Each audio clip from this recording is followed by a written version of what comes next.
Do you actually know where your last 10,000 rupees went? If you are like most people, that money just sort of dissolved. You did not buy anything major. You did not go on a wild holiday. Yet, your bank balance is dangerously close to double digits, and you are staring at your screen wondering what happened. We have all been there. It is not because you do not earn enough. It is because you do not have a simple plan for your cash. Today, we are changing that. I am going to show you how to set up a monthly budget in just 3 steps. No complicated spreadsheets required. Just you, your phone, and a cup of tea. First, we need to find your real baseline. Most people start a budget by deciding what they want to spend. That is a massive mistake. You cannot plan the future if you do not know the past. Sit down with your bank statement from last month. Look at every single transaction. Add them up. You might think you spent 3,000 rupees a month eating out, but your bank statement might show it is actually 8,000 rupees. Do not feel guilty about this. We are just looking at cold, hard data. Your baseline is your truth. Write down your total take-home income. Let us say it is 50,000 rupees. Now, list your fixed costs. These are things that do not change, like your rent of 15,000 rupees, your internet bill of 800 rupees, and your electricity. This gives you a clear starting point. Second, we apply the simple ratio rule. You do not need to track every single rupee down to the paisa. That is exhausting and will make you quit in a week. Instead, use a broad framework. A great one for beginners is dividing your money into 3 buckets. 50% goes to your needs. These are things you must pay to survive, like rent, basic groceries, utilities, and minimum debt payments. If your take-home is 50,000 rupees, 25,000 goes here. Next, 30% goes to your wants. This is your fun money, dining out, movie tickets, clothes, and that daily coffee. Yes, you can still have fun.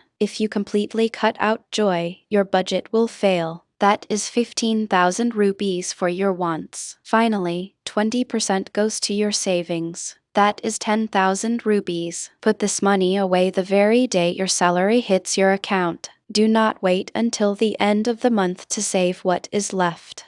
There will be nothing left. Here is a small insight most beginners have never heard of. It is called the phantom subscription trap. We all sign up for free trials or cheap monthly plans that we forget about. A 500 rupee streaming service here, a 200 rupee app subscription there. Individually, they look tiny. Together, they drain thousands of rupees every year without you realizing it. Audit your automatic payments once every 3 months. If you have not used a service in the last 30 days, cancel it immediately. You will instantly free up cash without changing your lifestyle at all. Third, we automate the system. This is where the magic happens. Human willpower is weak, especially on a Friday night. If you have to manually transfer money to your savings account every month, you will eventually skip a month. Set up an automatic transfer. The day after your salary arrives, have 10,000 rupees automatically moved to a separate savings account. Better yet, make it an account that does not have a debit card attached to it.